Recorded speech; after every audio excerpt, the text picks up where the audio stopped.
La grâce et la paix, mes bien-aimés dans le Seigneur, par Yeshua Hamashiach, le ressuscité du troisième jour. La séduction autour du voile. Voilà, je bénis le Seigneur, mes bien-aimés, pour cette nouvelle audio. Et bien-aimés, j'aimerais nous partager une pensée que je trouve véritablement très importante. Et j'aimerais non pas condamner mes sœurs en Christ, mais plutôt les encourager dans ce qu'elles sont déjà en train de faire et à davantage croître, à davantage aller de gloire en gloire, de perfection en perfection avec le Seigneur. Voilà, mes bien-aimés, j'aimerais nous parler de la séduction autour du voile de la femme. Mes bien-aimés, nous devons comprendre que suivre Jésus n'a rien à voir avec une apparence de la piété. Suivre Jésus n'a rien à voir avec une apparence religieuse, bien que lorsque notre cœur est sanctifié, purifié, automatiquement, eh bien, l'extérieur doit suivre, bien sûr. Ceux qui disent que Dieu ne regarde pas à l'extérieur, mais qu'il regarde au cœur, et dans ce cas-là, il faudrait lire Tite chapitre 2, parce que l'apôtre Paul nous dit que les femmes âgées doivent avoir l'extérieur qui convient à la sainteté. Donc, quand nous sommes enfants de Dieu, eh bien, nous devons nous sanctifier corps, âme et esprit. Mais là où je veux mettre l'accent, mes bien-aimés, c'est véritablement à ne pas être religieux, à ne pas être fanatique, à ne pas chercher la gloire qui vient des hommes, mais véritablement à chercher la gloire qui vient de Dieu seul. Et de comprendre pourquoi est-ce qu'on fait les choses. Parce que malheureusement, il y a beaucoup de sœurs qui, malheureusement, mettent le voile parce qu'elles sont dans une assemblée où, eh bien, le voile est imposé. D'autres sœurs mettent le voile pour montrer aux autres sœurs qu'elles sont spirituelles. Et d'autres le font par formalité, parce que voilà, il faut mettre, donc elles suivent la masse, donc elles le mettent, mais voilà, sans comprendre pourquoi est-ce qu'il faut le mettre. Et le danger de toutes ces choses que je viens de citer, eh bien, ça crée l'hypocrisie, ça crée l'apparence de la piété, mais en régnant ce qui en fait la force. Alors je vais m'expliquer pour rentrer un peu plus dans les profondeurs de ce que je veux exposer afin que vous puissiez comprendre la pensée. Le voile est censé représenter une nature, un caractère qui n'est tout simplement, qui n'est ni plus ni moins la soumission, la docilité, le fait d'être caché, le fait d'être sobre. Et voilà ce que le voile en fait représente. On pourrait rajouter encore beaucoup d'autres choses, mais vraiment ce que ça représente, si en fait je dois sortir quelques mots, eh bien voilà la pensée du voile. La soumission, le fait d'être sobre, caché, le fait d'être docile. Toutes ces choses, bien aimées dans le Seigneur, doivent justement eh bien, accompagner le caractère de la femme qui met le voile. Parce qu'il est quand même étonnant qu'une sœur mette son voile, mais qu'elle soit rebelle à son mari, qu'une sœur mette le voile, mais qu'elle soit rebelle aux dirigeants. Alors quand je dis rebelle, je ne parle pas d'une soumission aveugle et de dire oui sans discernement des esprits, mais je parle bien ici d'une sœur qui veut eh bien se rebeller volontairement dans son cœur parce que elle n'aime pas la soumission tout simplement. Et là effectivement il y a un problème. D'une sœur qui met le voile, qui ne se maquille pas, qui n'a pas de parure, qui n'a pas d'ornement, mais à côté de ça, qui a un caractère dur, qui a un caractère méchant, qui a un caractère acariâtre et qui a un caractère qui ne reflète pas du tout eh bien, le caractère de Christ. Et on voit que effectivement, eh bien, ça ne colle pas avec le voile.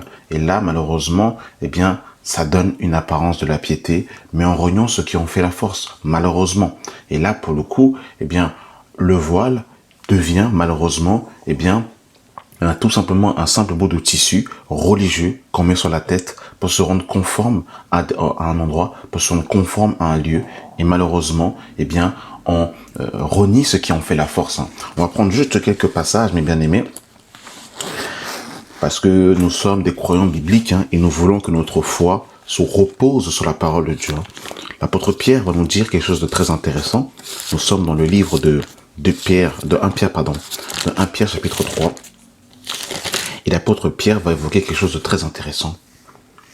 Il dira, femmes, soyez de même soumises à vos maris, afin que si quelqu'un n'obéit point à la parole, qu'il soit gagné sans parole, par la conduite de leur femme.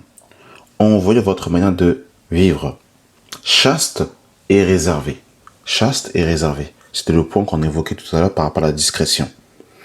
Ayant cette parure non extérieure, qui consiste dans les cheveux tressés, les ornements d'or ou les habits qu'on revêt, mais la parure, et là, regardez, c'est là qui est très intéressant parce que, vous savez, souvent, on met l'accent sur ce que l'apôtre Pierre va mettre, je vais dire juste au-dessus, quand il va dire, et on a cette parure extérieure qui consiste dans les cheveux tressés, dans les ornements d'or ou les habits qu'on revêt, ça c'est très bien, mais il ne s'arrête pas là. Il fait un parallèle. Il dit au verset 4, mais la parure intérieure est cachée.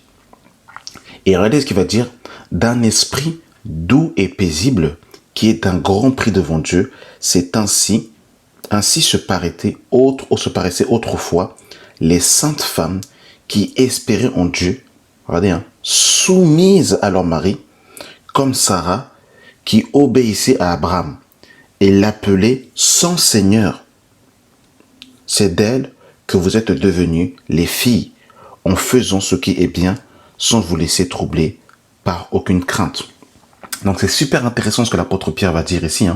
Il va parler justement du dépouillement extérieur, mais en contrepartie, il va exalter la parure intérieure et cachée. Et malheureusement aujourd'hui, c'est qu'on va se dépouiller de toute parure extérieure, mais malheureusement, on ne va pas se revêtir de cette parure incorruptible, du caractère doux et paisible qui est un grand prix devant Dieu, de ces femmes qui étaient soumises à leur mari et qui appelaient leur mari Seigneur. Alors aujourd'hui, il y a certaines femmes, tu leur demandes juste un verre d'eau, elles sont capables de te jeter un ordinateur sur la tête. Ça, c'est malheureux, ça. Vous avez vu, mes bien-aimés dans le Seigneur, ce parallèle qu'il y a. Et si une sœur met le voile par fanatisme ou par apparence de la piété ou parce qu'elle veut se rendre conforme aux hommes ou parce qu'elle veut mettre le voile tout simplement pour montrer qu'elle est spirituelle, regardez, mes bien-aimés, ici, ce que l'apôtre Pierre nous dit, le caractère de la femme. Vous avez vu comment elle est. Et c'est ça que le voile doit refléter. Le voile doit refléter justement cette parure intérieure, justement. C'est ça. Parce que sinon, on fera honte à l'évangile. Les païens ou des frères verront des sœurs voilées et malheureusement à côté de ça, avec des caractères qui ne sont pas conformes à l'évangile. Donc, je répète encore, cet audio n'est pas un audio pour condamner, mais c'est pour encourager les sœurs. Et je prie que le Seigneur vous ramène de gloire en gloire, de perfection en perfection. Mais des fois, il faut toucher là où ça fait mal, afin que la lumière de Christ puisse paraître pour que nous puissions changer. Pour celles qui ne sont pas mariées, parce que là, ici l'apôtre Pierre va parler de la soumission de la femme à l'égard de leur mari, tes parents, ma sœur, toi qui n'es pas mariée, sois soumise à tes parents. Bien aimé dans le Seigneur, si tu n'as plus de parents, sois soumise, aux aînés de ta famille, sois soumise, bien aimé dans le Seigneur, aux dirigeants de l'assemblée. Bien évidemment, la soumission qu'une sœur va avoir à l'égard d'un responsable ne sera pas la même soumission qu'une femme aura à l'égard de son mari. Mais vous comprenez mon langage que la Bible nous dit dans 1 Pierre chapitre 5 qu'il faut justement se soumettre justement aux enseignants, aux conducteurs. Et donc voilà. Et on va prendre aussi ce que l'apôtre Paul dit, parce que l'apôtre Paul va aller dans le même élan. Et il va faire exactement la même chose que Pierre. Il va parler du dépouillement de l'extérieur pour justement le revêtement de la parure intérieure.